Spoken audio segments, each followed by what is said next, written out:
Hey folks, Professor Finn here. Today we're going to continue with our study of pathology for mortuary science students. Before we get into the lecture, don't forget to like, share, subscribe, share this with a friend. Let's dive into Chapter 16, Disorders of the Bones and Joints of Pathology Microbiology for Mortuary Science students by Mullins. And first up, we have osteoporosis, a loss of bone mass that occurs throughout the skeleton, resulting in a predisposition to bone fracture.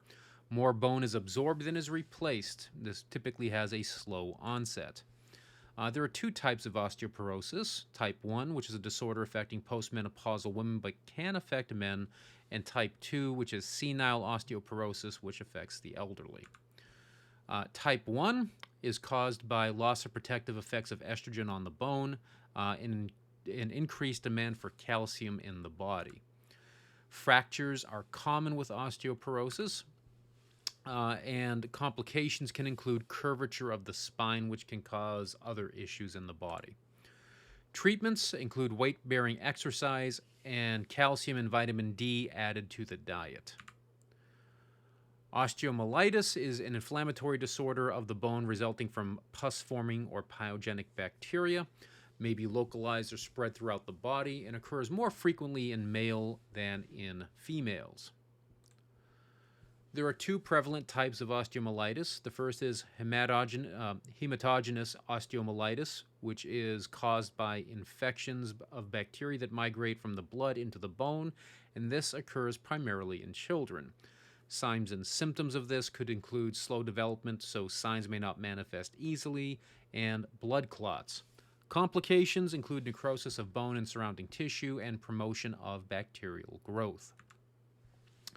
The next is direct inoculation osteomyelitis, which is direct contact of the tissue and bacteria during trauma surgery. This is a nosocomial infection after surgical procedures. Signs and symptoms of osteomyelitis include abscesses on the shaft side of the epiphyseal plate, acute high fever or a slow unnoticed onset, fatigue, irritability, restriction of movement, local edema, redness, and tenderness, previously existing acute bacterial infection, non-healing ulcers, and late-stage sinus drainage due to infection. Complications of osteomyelitis can be staphylococcus infection of the blood clots. Osteomalacia and rickets. Individuals have increased risk who do not get enough sunlight and do not take in enough milk products or are lactose intolerant. Osteomalacia is a disease marked by the softening of the bones due to faulty calcification in adulthood. Rickets is a disease of infants and young children caused by deficiency of vitamin D and resulting in defective bone growth. So what are causes of both of these diseases? Vitamin D deficiency, calcium deficiency, hereditary or acquired disorder of vitamin D metabolism, kidney failure, low dietary intake of phosphates, cancer, medications used to treat seizures. Signs and symptoms include diffused bone pain, especially in the hips, muscle weakness, bone fractures with minimal trauma, numbness around the mouth, numbness of extremities, spasms of hand or feet, and abnormal heartbeat. Arthritis, the most common form of joint disorder. So, what is the cause of osteoarthritis or degenerative joint disease? Well, deterioration of joint cartilage. This can affect the hands and weight-bearing joints and may also be genetic. Rheumatoid arthritis is an inflammation of the lining of the joints or internal organs. It is chronic and affects the entire body. It is characterized by inflammation of the synovial membrane and cardinal signs of inflammation. It is idiopathic and an autoimmune disease. Psoriatic arthritis is a less common form of arthritis. It is an inflammatory arthritis associated with psoriasis. Primarily involves the joints of fingers and toes and joints of extremities, the sacroiliac joint, and spine. Psoriatic spondylitis is psoriatic arthritis that affects the sacroiliac joint and spine. It is idiopathic, but interplay of immune system, genetic, and environmental factors contribute. Signs and symptoms of arthritis in general include redness, swelling of joints, lack of flexibility of the joints, hardening and stiffening of the joints, and disfigurement of the joints. Complications of arthritis include advanced disfigurement that is hard to correct, edema in the tissues, and contractures, which are joint and tissue surrounding joint stiffening due to immobility and should not be confused with arthritis, although disfigurement may be similar. So there is contractures which are not a result of an arthritis process, but are the result of someone simply not moving and the body just basically freezes in place. Bursitis, inflammation of the bursae in the joints of the body, and the bursae are small fluid-filled sacs. Bursae cushion pressure points between the bones and tendons as the muscles move near the joints. What are causes of bursitis? Well, overuse of a joint, strain of a joint, repeated bumping or pressure from kneeling, staphylococcal infections, arthritis, or tuberculosis. Signs and symptoms of bursitis include dull ache or stiffness in the affected joint, worsening pain on movement of the affected joint, and heat and redness surrounding the inflamed joint. Complications of bursitis include weaver's bottom, which is bursitis of the joints of the buttocks due to long sitting and swaying, housemaid's knee, which results from kneeling, and miner's elbow, which is a result of repetitive action of the elbow, and repeated leaning on the elbow can cause bursitis as well. Fractures are breaks in bones and usually accompanied by damage to the surrounding tissues. So there are two types. There are simple fractures, which do not protrude the skin, and compound or open fractures, which protrude through the skin. Now, don't be confused, because a simple fracture does not necessarily mean it is not a quote-unquote smaller fracture. These things can be pretty brutal, but the demarcator, the line drawn in the sand, is that is the bone piercing skin? If no, it is simple. If yes, it is compound. So classifications of fractures. We have green stick fractures. The line of fracture does not include the whole bone. So there is a fracture, but it does not go through the whole bone. A closed fracture is a fracture without rupture of the ligaments or skin. Virtually all closed fractures are simple fractures. A compound fracture is an external wound that leads down to the site of fracture, or fragments of bone protrude through skin. And impacted, one bone fragment is forced into another. We also have comminuted, which is the bone breaks into small pieces. We have spiral. The fracture follows a helical line along and around the course of a long bone and may indicate child abuse resulting from twisting of the arm.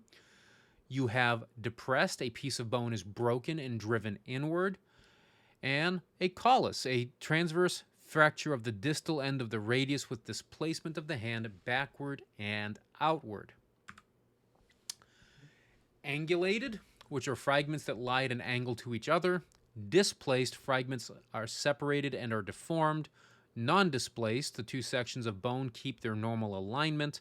And overriding, fragments overlap and the total length of the bone is shortened. Segmental fractures are fractures that occur in two nearby areas with an isolated central segment.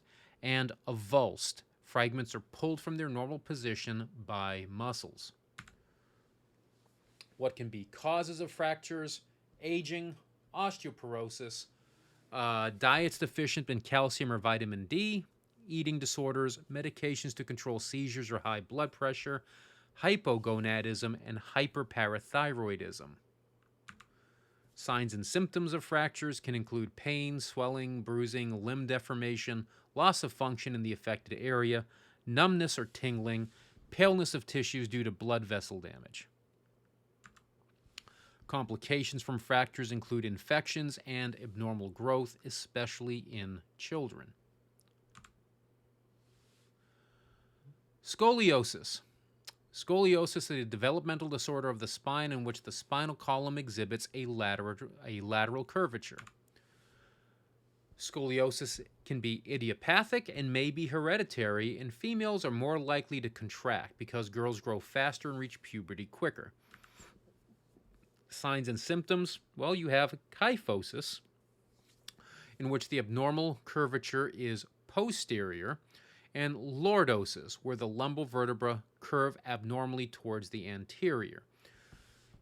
Signs and symptoms can also include uneven shoulders, prominent shoulder blade or blades, uneven waist, elevated hips, and leaning to one side. Treatments for scoliosis include casts, braces, traction, electrical stimulation, and surgery.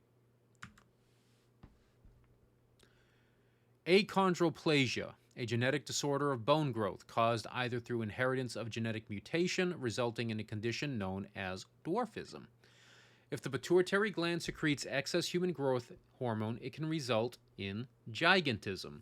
And we will see these terms again when we go into diseases of the pituitary glands or the adrenal system.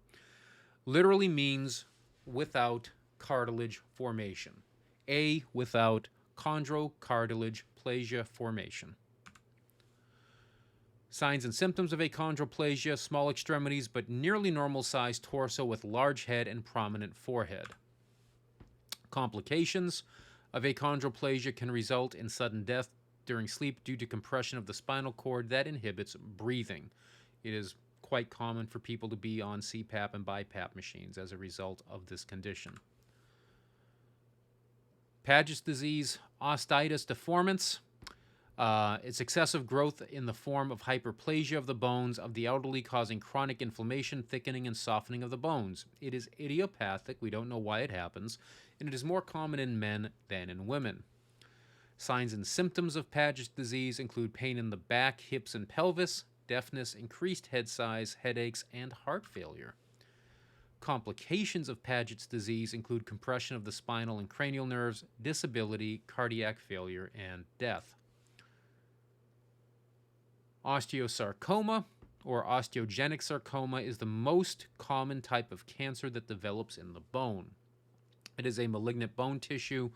It is not as strong as normal bone and is commonly located at the distal end of the femur or proximal end of the tibia. So what are some post-mortem conditions associated with diseases of the bones? Well, disfigurement. There's not really much we can do about that without severe alteration, which always takes extra authorization from the family. Restorations may be time intensive, so if they're looking to do something quickly, this may be a limiting factor. Use of a head freeze or instant tissue fixation is recommended in areas that you have bone problems, so that way you don't have swelling or other problems. And finally, there may be bone procurement, so you will have open areas that will require attention, and we can discuss more about that in the embalming lectures where we cover long bone donation. That concludes this lecture. Don't forget to like, share, subscribe, drop something in the comments below. Let me know how this lecture was, and we will see you next lecture.